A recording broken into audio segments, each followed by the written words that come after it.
कहाँ से आए आप लोग? मुंबई, महाराष्ट्र मुंबई महाराष्ट्र मुंबई से। पूरा ग्रुप? हाँ, मुंबई यूनिट है हमारा। तो ये क्या कपड़े आपने क्या ये बनाए? ये ईवीएम मशीन जो है उसमें जो घोटाला करके ये सरकार जीत के आई है, तो ईवीएम के खिलाफ ईवीएम मशीन के खिलाफ हमारा आंदोलन चल रहा है। आपका देश ने यूनिक मशीन निकाला है, वो देश 8 साल से पहले निकाल दिया और हमारे देश में 37 से चालू हुआ। ये बंद करने को हम बहुत कोशिश कर रहे हैं, लेकिन वो बंद ही नहीं कर रहे हैं। बंद नहीं कर रहे हैं। आपका क्या है? हम ये चाहते हैं कि ईवीएम जो है, ईवीएम से जो वोटिंग होता है वो फ्री फेयर और ट्रांसपेरेंट नहीं है। तो ईवीएम जो है, ईवीएम से मतदान बहुत सारे जो प्रगत देश है, जो क्या बोलते हैं, प्रोग्रेस्ड कंट्रीज़ है, यूएस है, जापान है। जापान जहाँ पे ये माइक्रो कंट्रोलर बनता है या ईवीएम मशीन बनती है, वहाँ पे भी ये ईवीएम मशीन नहीं चलती है, तो हमारे बैन है। तो हमारे भारत में ये ईवीएम क्यों चाहिए हमें? क्योंकि इससे हमारे सच्चे प्रतिनिधि को हम चुन नहीं सकते। ईवीएम के माध्यम से घोटाला करके यह सुप्रीम कोर्ट ने ऑलरेडी बता दिया है कि ईवीएम से फ्री फेयर और ट्रांसपेरेंट इलेक्शन वोटिंग नहीं हो सकता है, और हमारे सच्चे रियल रिप्रेजेंटेटिव संसद भवन में नहीं जा सकते, और इस तरह से SC ST OBC माइनॉरिटी के पक्ष में वो बात नहीं करते, और इस तरह से ये जो व्यवस्था है ये SC ST OBC को ख़त्म करने में लगी हुई है। तो हम यही चाहते हैं। आपने कहा कि वो हमारे पक्ष की बात नहीं करते जी। उसके अलावा रिजर्व कैटेगरी से जो जीत कर जा रहे हैं, वो कौन से आपके पक्ष की बात कर रहे हैं? वो तो पुनः करार से जो तैयार हुए हुए दलाल और बढ़वे हैं, ऐसे हम ऑन रिकॉर्ड कहते हैं, तो वो हमारी बात तो करेंगे नहीं।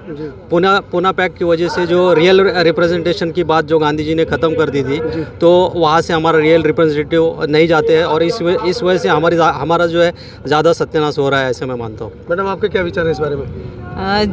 जब से ये ईवीएम मशीन आई है तब से सब जो हमारे खेती करने वाले शेतकरी लोग हैं वो आत्महत्या ज़्यादा से ज़्यादा कर रहे हैं।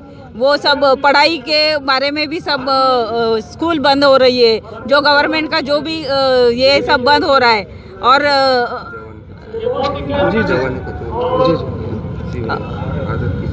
और ये ईवीएम की वजह से सब घोटाले हो रहे हैं, और जो सच्चा आदमी जो देश की सेवा करना चाहता है वो नहीं आ रहा है, वो दूसरे ही जो ये लोग चुनते हैं वही आ रहे हैं। महाराष्ट्र में प्रकाश राव अम्बेडकर जी बड़े गठबंधन के माध्यम से वो सरकार लाना चाह रहे हैं, और शायद ऐसा लगता है कि उनका शोर है तो वो कामयाब हो पाए। क्या कहेंगे इस बारे में?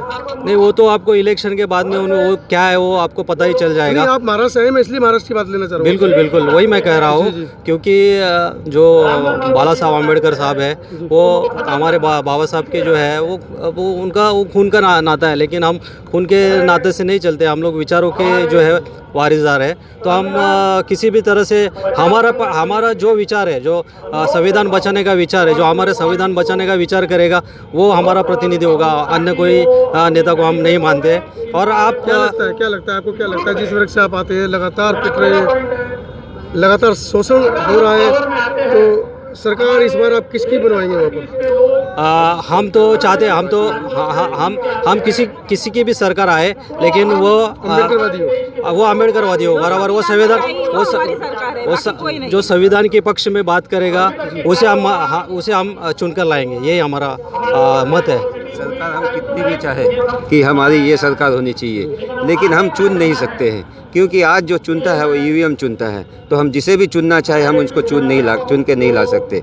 जब तक हमारा जिसको हम अगर चुनना चाहते भी है तो ईवीएम हमारा ही वोट चोरी कर लेता है।